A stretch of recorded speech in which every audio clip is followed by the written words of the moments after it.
So it is currently Saturday. Honestly, I didn't want to make this video, but I feel like I need to say something. And I don't know what I'm gonna talk about, but I got some Panda Express right now. I just got back from my workouts. It is Saturday night, like I said, 8:45. 3 days till December 1st. I got some Panda Express. I normally don't eat Panda Express, but it is Saturday and I had a cool, solid workout. So a little reward, right? This is like my only go-to fast food that I would eat to hit my calorie goals and protein goals. But anyways, I just want to come on here and just talk about what's going on. This is for someone who feels like they need that extra motivation or encouragement to want to get off the fence when it comes to changing their life for the better. And my story is, I grew up overweight my entire life. I played sports though, so that kept me that size until about I was 20 years old.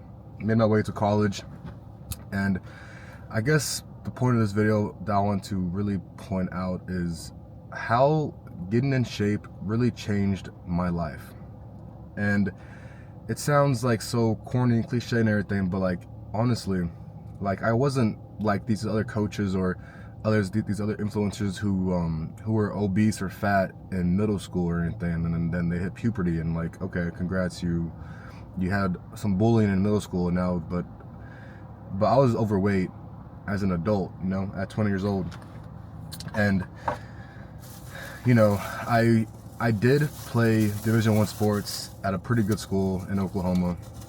So like you can argue that I had some status and everything, but which I kind of did and felt, obviously. I mean, I got a lot of attention from my peers, from my colleagues around me and everything, just for being a student athlete at that establishment.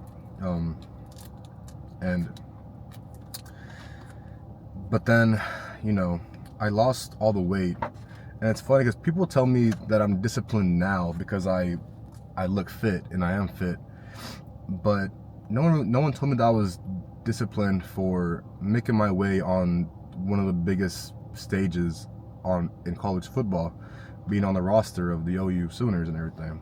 And like, it's just funny because like you get to realize that how you look kind of overrides status and how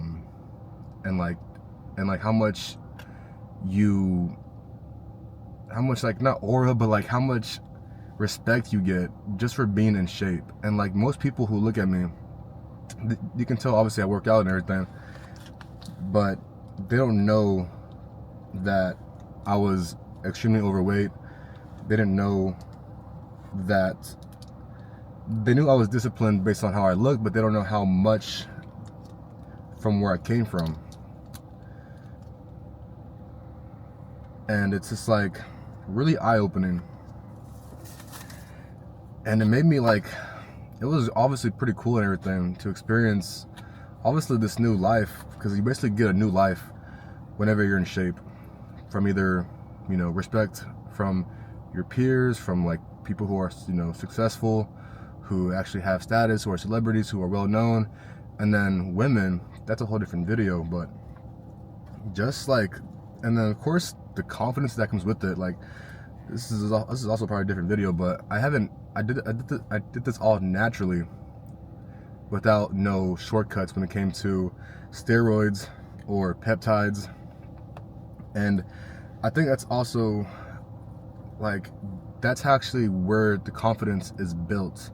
Like my confidence of walking into a room knowing that I am who I say I am isn't built from what I look like. It's never the goal that makes a person confident in hitting that goal. It's the person that they become every single day towards that goal. Does that make sense? So it's like, this isn't the prize. The prize isn't, the reward isn't looking good. The reward is a confidence that you built in within yourself, of proving every day that you are who you say you are, and making the sacrifices that most people will never do. And I have friends and peers that have I guess drawn away from, just because of my lifestyle and my mindset changes. And that's normal though for everyone. I feel like if you want to really change your identity, and which I basically did, and you have to, during football was always my plan A. But as anyone who knows, who plays sports, or football especially, at some point your time playing football will end.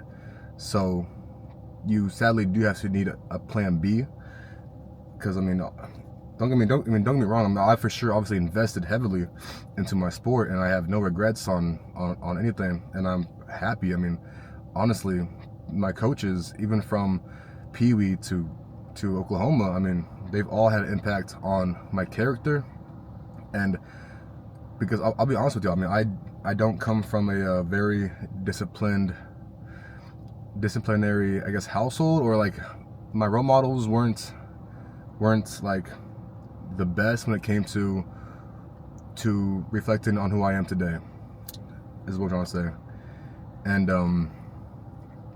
so I had to use this mind frame of the reverse role models, is how I kind of, you can say it. And it's basically just saying, like, I don't know what I want to be or who I want to be, but I for sure do not want to exemplify these certain traits from a person, whether that's your friends, your parents, honestly, are going to be the big ones. And it's something that, obviously, towards your parents or anything. Like, I love my parents, and I owe them the world, and they're the best I ever could have gotten. But will I give my discipline and my work ethic all to my parents? Some definitely, yes. But if I never played sports and played football and met the mentors and coaches that I've ran into in my life, I would not be where I'm at today, especially with my physique, with how I think about just long-term goals and my growth mindset. My coaches, I owe them everything. Like, at a young age playing Taifa, I was like 8-9 years old, and I have grown men, like, in my face, yelling in my face, men that I have no idea who they are. You would have thought they were being paid like 6 figures to, like, win these Taifa games. And I just remember vividly them telling me, stop feeling sorry for yourself. And I was just like, damn, bro, like, that hit me, because, like, for the first time ever, like, they were right. Like, we were doing hella fucking cardio and torture. Like, I had no idea why we were doing this, but I just knew for some reason it had to be done. And that's basically what life is anything worth pursuing is going to be hard, and it has to be done. And you can't really question it. You gotta trust your mentors and everything.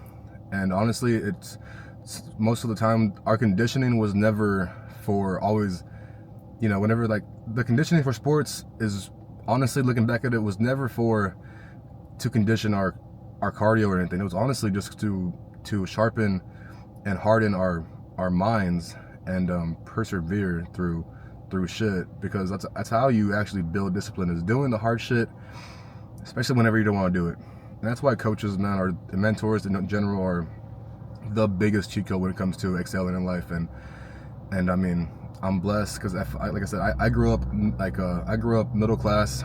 I had every excuse to be average and stay in a 9-to-5 job and everything, but I had to convince myself that I needed to really be in pain and have my back against the wall. And I knew that would build a hardened mind to pursue through difficult times, difficult days where I don't want to pursue anything. And honestly, that's what coaching has really given me, and mentorship throughout my life. And it's crazy to look back, because, like, obviously a lot of kids and people have been coached and mentored, and I'm saying, like, I think football and basketball, I think those are the hardest sports to to like stay and get into.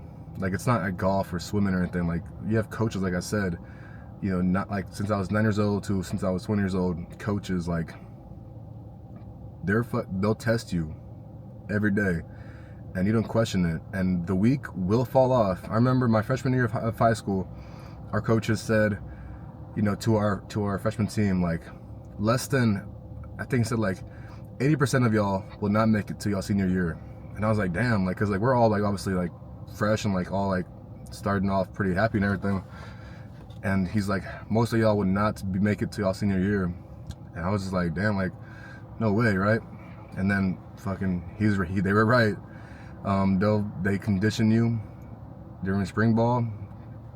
And that's how it is for even Texas high school football. Is they do not, the weak will fall out. The ones that don't want to take it serious they'll quit. And the fact that it was hard and then that they quit made me want it more, you know. But back to being in shape and everything and how my life changed. It's crazy. The first thing I noticed was for sure the women's attention. And, you know, whenever I was bigger, I don't want to sound like I'm like, oh, I was just so focused on my goals, but like, I honestly didn't care about girls or anything during high school or anything. Like, I had no girlfriends or anything until like college, really. And so I really didn't get attention or anything. I didn't really, even though I was, you know, 6'3", and I still obviously am 6'3", and I never got attention or anything. I had girls like flirt with me and everything, but like they were never, it sounds kind of weird, but like the girls who I like now, I always liked them while I was bigger. So like I knew like it would be hard for me to get out of my comfort zone and actually pursue the girls that were, no offense, like not that attractive and pretty fat, not gonna lie. But anyway, so the first thing I noticed for sure was the attention from girls, from either social media. Like I would actually get reply backs from like very attractive girls. And it's crazy because like these aren't like your normal girls too, which is, I mean, like I said, this is like for a deeper video, but that was the first thing. Attention from like high quality women was the first upgrade of being in shape. And it wasn't even like I was where I'm at right now to where I'm like super lean, but like just the fact that I was like wearing 1X or larges again, and like my clothes were fitting right and better on me, I was already getting attention that I've never gotten in my life ever. And this is all, what's also crazy is like this is also during a time where I'm still in college, so I'm also like kind of broke, but yet I'm still competing with literally men with like money and more status, and even like sometimes not more fit, but like because obviously being fit was my edge, but like deadass competing against dudes that were like in the NBA type shit, and I'm obviously like, you know, fucking 21, 22, and I'm just like kind of like in awe. I'm like thinking about, I'm like rethinking about everything. And luckily I'm like educating myself on you know, hypergamy and all that. I'm not trying to be all red pilled or anything, but obviously, you know, gotta be aware of human nature. And then I kind of fell in love with human psychology and everything with that, with how like, you know, human nature and human mating psychology and evolutionary psychology and all that. But yeah, that really opened my eyes. And then second was really just respect from other men, and not just like respect, but also envy. It was so weird to get envy from men. Don't get me wrong, I get more respect and compliments from men, especially like in my circle. But like it's also cool to get respect and compliments from men that, or guys that did not know where I came from. Like they just think like, which is like pretty crazy. And then but yeah, respect from men, and then like even like just like everywhere, like people in general, you know, older women, just like literally everybody. Children will look at you more, not like that, but like children will stare at you more, which is like a psychology thing where babies will look at you if you're attractive and everything. And then just like obviously grandmas from the gym and like older men, like they actually will smile at you. Like they won't just like look past you if you were fat, look past you, or sometimes you'll even get weird looks depending on like how fat you are. And I know if you know, you know. People will give you like weird looks just for simply being fat, and that's true though, because I was big for my sport, but I had a purpose being that big, but I also wasn't a good big. Like I wasn't built, like I wasn't the best. I didn't have the best composition when it came to muscle and fat. So I still, you really couldn't tell that I played sports, because I was still, I mean, yeah, I had some muscle in college, more for sure, but in high school I had some points to where I got injured, and I picked up a lot of fat, and I mean, I was that fat dude pulling down on his shirt. I remember, I mean, like I said, I broke my leg, so like going to class I had to use crunches. And if you know, you know, like you in Texas, you will sweat a lot just in general, but if you're 300 pounds, 290, whatever, you're gonna sweat. So I'm in first period on the way to class, and I'm already like, not saying like I'm drenched, but like you can see sweat coming out of my shirt. But that's just like, and I had to go in the bathroom and like usually like literally like use towels to dry up on my sweat, and I just felt disgusting. I mean, honestly disgusting. I mean, if you know, you know, it's pretty sweating in settings to where you shouldn't be sweating is something my big people will know for sure. Now I rarely sweat. I'm colder now, but so yeah, attention from girls, respect from men, envy from men, which is honestly still kind of pretty funny in my opinion. It's just like, only if you knew like where I came from, you would understand. You had a crazy way head start. I don't care if you are, you know, 5'9", 5'10", like you had a head start on me. I was literally, I got in shape while I was a full-time student and still working full-time. Like I was busy. Like, I mean, I had excuses, and I was living with my parents, and my parents, spoiler alert, they're not super healthy at that time, at least. Like my mom would make, is a traditional Hispanic woman, and she makes home cooked meals.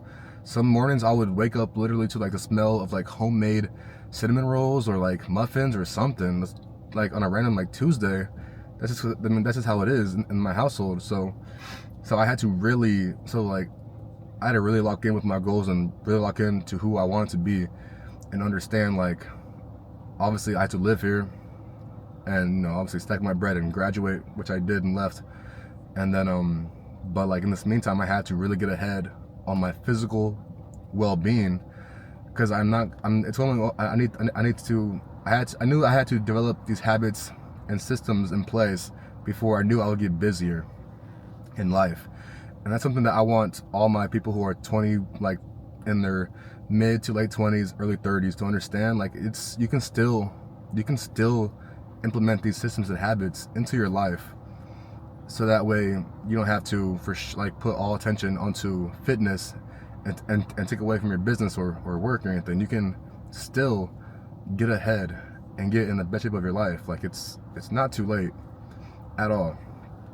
And if you think it is, like, you're just coping, and you're just making up excuses, and like it's a mind frame that's the I'm too busy excuse is always crazy to me, because the I'm too busy excuse just means you're not prioritizing your physical health, and you're missing out on so much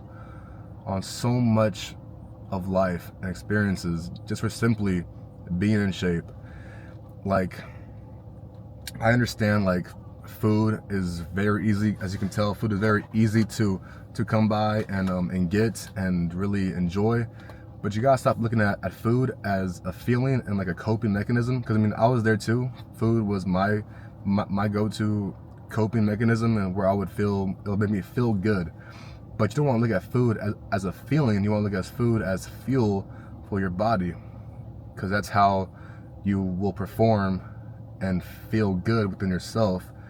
Like, instead of waking up the next day after you eat out for like some junk food, you won't just, you won't just look at yourself in the mirror and hate yourself, but and then you also will feel like shit physically, because you just had all those carbs for no reason. So you physically and mentally just screw yourself, and it's a repeating cycle. And I've been there too. I mean, especially the weekends too was what I would always get.